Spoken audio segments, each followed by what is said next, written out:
জন্য কেউ এভাবে মার খেয়েছে কিনা জানি না। না হয় একদিন বেল নেইনি, তাই বলে এভাবে করে মারতে হয়? এখনো বসতেই পারি না, নিতম্ব ব্যথা। সারা বাজার ঘুরে একটা বেলও পেলাম না। যাই, জাকিরের কাছে যাই, দেখি একটা বেল পাই কিনা। আজ বেল না নিয়ে ঘরে গেলে আমার খবরই আছে।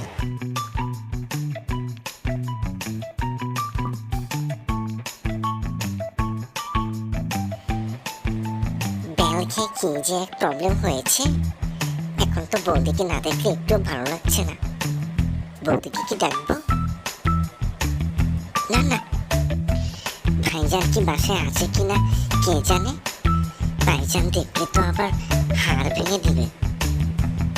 না, এই সময় তো ভাইজান বাসায় থাকে না। বৌদিকে একটা ডাক দিই, দেখি বৌদির সাথে গল্প করা যায় কিনা। বৌদি বাসায় আছেন? বৌদি, বৌদি বাসায় আছেন? কে কে ডাকে? এই তো বৌদি, আমি পনির। পনির, তোমার কি হয়েছে? এই ওর সময় তুমি এখানে আমার বাসায় এসেছো কেন, কি জন্য?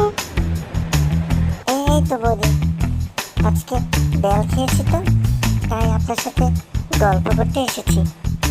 আজকের বেলটা যা ছিল, বেলটা খাওয়ার পর শুধু আপনার কথাই মনে পড়ছে, তাই আপনাকে একবার দেখতে এসেছি। তুই বেল খেয়ে আমায় দেখতে এসেছিস? পঞ্চায়েত পোলা, পঞ্চায়েত ছেলে, পঞ্চায়েত কোথাকার। তারা তোর ভাইজানকে আজ বলবো। তোর ভাইজানকে বলে যদি তোর বেল জোড়া না ভেঙেছি, তারপর বলিস। বৌদি, রাগ করছেন কেন? রাগ করার কি আছে? না হয় বেল খেয়ে আপনাকে দেখতে এসেছি, এতে রাগ করার কি আছে? তুই কি বেল খেয়ে আমায় দেখতে এসেছিস না বদমাশি করতে এসেছিস, সেটা আমি ভালো করেই জানি। বেশি কথা না বলে এখান থেকে পালা, না হলে আমি সারা গ্রামের মানুষ জড়ো করে তোকে উচিত শিক্ষা দিব।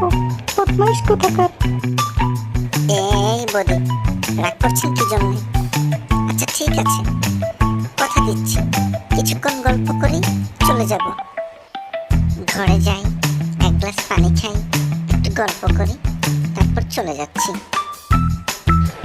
তোর গল্পের নিকুচি করি আমি, তোর পানি খাওয়ারও নিকুচি করি। তুই এখন যাবি না আমি এখনই মানুষ ডাকবো? এই, কে কোথায় আছেন? দেখেন দেখেন, এই বদমাস পনিরটা আমাদের বাসায় এসেছে।